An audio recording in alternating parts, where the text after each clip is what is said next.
that have been accomplished so far, and I think you're going to continue to see it. We're not looking at like a marker and saying, let's just rush to it and get to it over. I think day 101, 102, 103, 180, 200, we're going to continue to press on. 650, Big 550, KTRS. That's Sean Spicer, President Trump's spokesperson. Karen Travers becoming a daily occurrence, checking in with her. Good morning, Karen Travers. Good morning. There's always something to talk about. There's always something in your crazy world. Explain to us this 100-day marker. Where did it come from, and why did President Trump look forward to it, and now he's backing up against it? What's going on? Well, the history of it is that it was outlined by FDR. And I think then, though, he looked at it as the first 100 days of working with Congress, so when Congress was in session. And the idea is that this is when a president has the most juice, the most mojo to work with Congress, because they're coming in off of their election win. They've got that honeymoon period. But for President Trump, it really hasn't been that. It's been pretty tough sailing up on Capitol Hill, even though Republicans control the House and the Senate.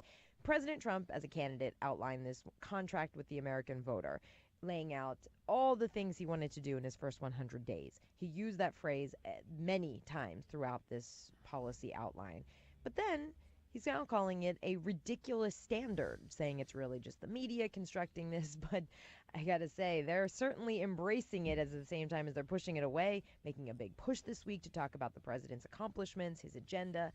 Cabinet members are going to be out across the country, and the president himself, a rally on Saturday for the 100th day. So let's talk about some of the positives before we get to some of the negatives or some of the things he hasn't done in his first 100 days. I think Judge Gorsuch has got to be first on the list, right? That was a Christmas gift to all the conservatives who voted for him. Yeah, it certainly was. You know, he got it done in the first 100 days. It was relatively smooth up on Capitol Hill, despite how everything ended up going down, at least in terms of, you know, there was no one big issue that sank Judge Gorsuch. But of course, Senate Republicans had to change the rules. So as you point to this as a big accomplishment, the White House even calling it a legislative accomplishment, there was no bill attached to it. And there was a massive change to how the Senate does business in order to get him across the finish line. All right, that's Gorsuch. What about the Trump bump, right? The Dow's been up, Wall Street's been good. Whether it's his or Obama, he's getting credit for these companies that are hiring and moving back into America.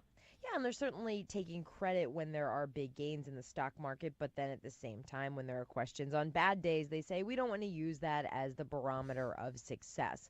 I think one thing that we'll talk about a lot this week is the legislative accomplishments list. You know, in terms of big piece of legislation, that hasn't happened. The health care bill went down in flames in March, but the White House is really using executive orders to try and do things where they can, regulatory reform. I mean, by the end of this week, I think he's going to sign more than 30 executive orders, which they say are big deals to get things moving. It's ironic, of course, because we certainly saw Republicans blasting President Obama for doing the exact same thing. So the reality is, once you get in there and you want to get something done, you'll do whatever you can to make that happen. Also, on the positive side, we can all say that he's learning and has held his powder, if you will, when it comes to foreign policy.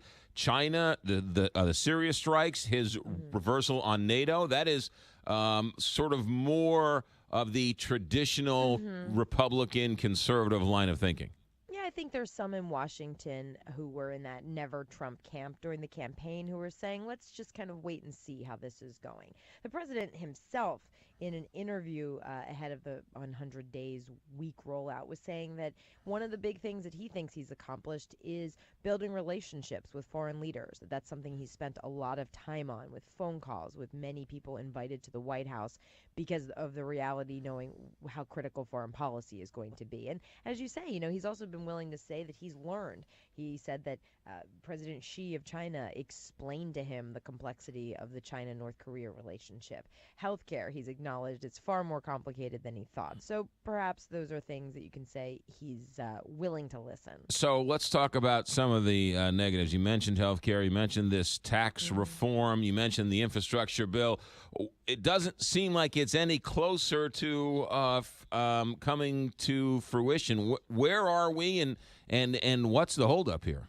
So right this week, the White House is really pushing Republican leaders to do something on health care. And House Speaker Paul Ryan made it very clear to his caucus over the weekend that they're not going to have anything resembling a vote until they know they have the votes to get it passed, because that's what the big problem was back in March. And there was a lot of pressure from the White House to move forward to get bills to the floor, but there was the reality that they didn't have the votes. So right now, there isn't a piece of legislation. There's talk about compromise between the conservatives and the moderates, but there's nothing on paper just yet. So the idea that this could happen by Wednesday seems completely crazy.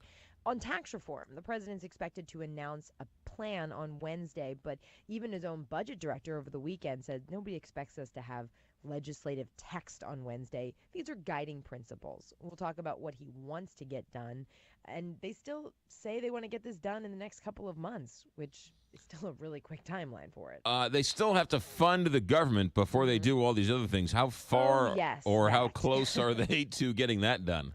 So that's the big priority. You know, the House Speaker Ryan says, look, I know the White House wants to do these other things, but we've got to get this spending bill passed. They have to do it by the midnight deadline, Friday night into Saturday. So the ironic thing is that if there were a shutdown, it would happen on the president's 100th day in office. Everybody is saying they don't want to see that happen. They don't see that happening. But the border wall funding is now this wrench that's thrown into the negotiations, because Congress could, in theory, just do the least controversial spending bill they could just to get it done and then deal with the problem spots later. But now the White House is saying the president wants to see a line item in there for funding for his border wall. And Democrats are saying that is a deal breaker, of course. And even some Republicans say they don't agree with the wall in general, but also this isn't the place to do that, to tie this funding to this particular fight right now. Stay tuned. Yes. Karen Travers, ABC News White House correspondent. Karen, thanks. Have a great day.